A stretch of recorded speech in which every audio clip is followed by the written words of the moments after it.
Hi Vikings, I'm Terry, And I'm Susan. Welcome to Vike Equip. where we are equipping you, our students, to be successful in the classroom.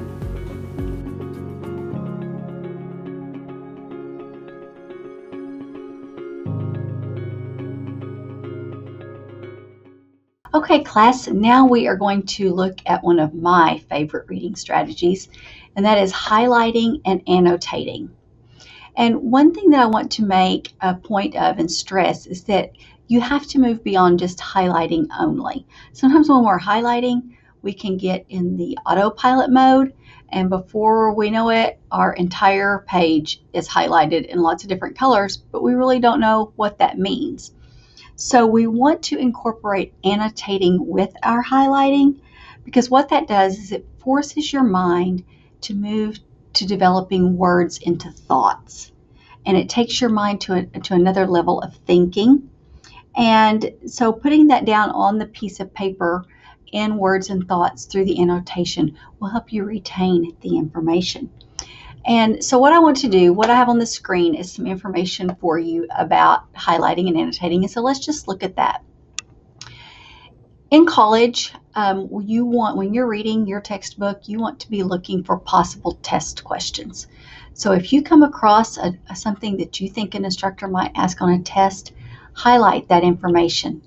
Statistics are always good to highlight because more than likely you will have a question about a statistic that you've read. Also, key terms related to what you're talking about. If you're in a psychology class and they've talked about different theories, you might highlight those key terms, highlight those theory names as your key terms. And then you also want to highlight main ideas that you read. Now, this is just a suggestion.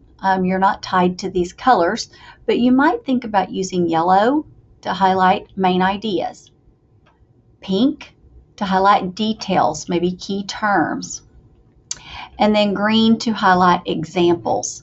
A couple of notes to think about highlighting is highlight no more than 3 words in a row. Okay, we're not going to be highlighting full sentences or paragraphs. And then try to keep a maximum of 1/3 of the page should be highlighted. So you don't want the whole page highlighted because then it just becomes a bunch of color and you're not really able to differentiate what you're looking for when you're reading. So after you highlight a text, let's look at some ways that we can annotate, make notes about the information.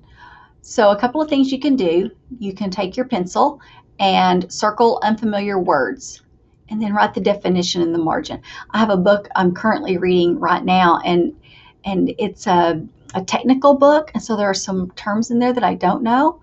And so when I'm reading, I'll circle a word, and then I go to the dictionary and I look up the word and I write the definition in the margin. So circle unfamiliar words. Use the pound sign if the article or chapter list or steps in a process. So if you're reading an article and it says step 1, step 2, put the pound sign there and write number 1, number 2, or step 1, step 2. That might help you keep that in order. And typically those will be test questions. If you come across a confusing statement, you've read something, it's a sentence or two, and you're not sure what that means, put a question mark out in the margin next to that statement. You can summarize in the margin. If you've read something and it's a lengthy paragraph explaining something, out in the margin, you might just write a few words that summarize what you've read. Then looking at the text, you've read a statement and you think, you know what? I don't know if I agree with that or not. Well, out in the margin, write agree, write the word disagree. You can go back and then explain why you agree or disagree with that. And then if you read something that triggers the thought, I need to do some more investigation on that. I have more questions about what I just read. You might put a little asterisk beside that particular topic or the sentences that you've read for further questions. So keeping this in mind and how we're going to annotate, let's look at this text that I have available for you about Robert Atkins.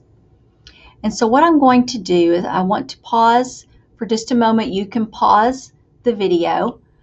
I want you to read these 3 paragraphs and use some of these annotation techniques, and then we'll go over them as a class. So go ahead and pause the video and take just a few moments to read that.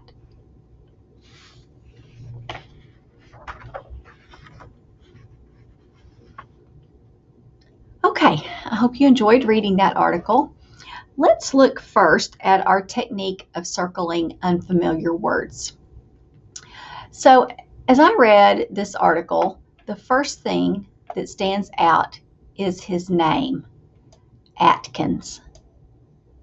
Okay, sometimes we may have heard that as Adkins, A-D-K-I-N-S, but his name is really A-T-K-I-N-S.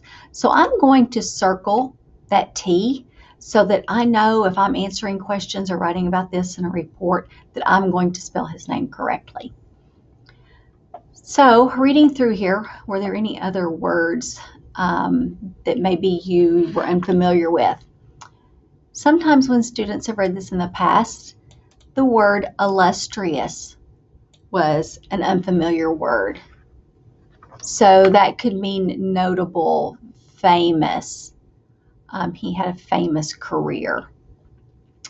So reading through here, was there another word that we might be unfamiliar with? Well, sometimes we're unfamiliar with the word succumbed. Just what does succumbed mean? It says he succumbed to his injury. I like to think about that as he fell victim to, or it was a result of his injury is what succumbed would mean. So I could circle those words and then look them up and then make a note in the margin as to what these particular unfamiliar words meant. So let's look now at our next method of annotation, and that is looking for steps or a process. So in reading this article, did you read anywhere in here that something that could have been the steps or a process? Well, here in paragraph 2, he recommended eliminating all carbohydrates from the diet and consuming mostly proteins. So that's step number 1. I would put the pound sign here with number 1. And consuming mostly proteins, step number 2. So I would put the pound sign and a number 2 there. So next, I want to look for confusing statements. So I'm going to put question marks next to anything that might be a confusing statement. Well, it says that his controversial diet caused panic. And I'm thinking, why is it controversial? And so as I get to looking at this, I might want to put a question mark there and say, well, why was it controversial? But as I look further, I see it was the food manufacturers who were afraid of it hitting their industry and making them take a reduction of money that they were making because of the diet. So again, I could summarize that in the margin. Next, we could look at placing an asterisk by any statements where we had further questions. And so as I'm reading this article, it talked about something that I questioned. Some critics argued that his accident may have been connected to his being overweight. And I'm thinking, okay, wait a minute. This is a cardiologist famous for a healthy diet. Why was he overweight when he died? So I would put an asterisk here, and that might make me think I want to investigate that further. So at this point, what I would like to do is for you to pause the video and open a browser and go to Google and search Robert Atkins' death. And there are some articles that are the first in the feed that you can look at and read those, and then let's come back and discuss about his death.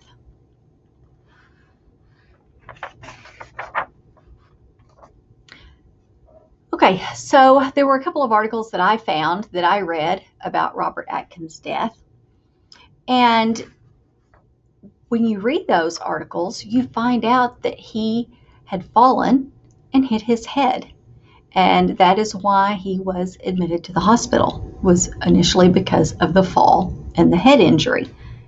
And it talked about when he entered the hospital, 6 feet tall, 195 pounds. Maybe not what we would consider obese. The articles went on to talk about that while he was in the hospital, he gained over 60 pounds. And so at the time of his death, he was over 200 pounds.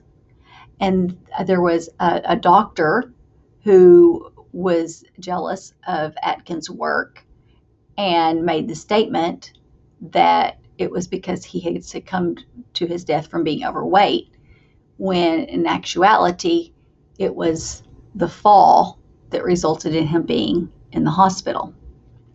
So keep that in mind when you're reading. If you see something that you have questions about, look for additional sources of information to verify that what you've just read is true, or to further expound upon that information. So I hope you see how you can use the annotation steps to read through an article.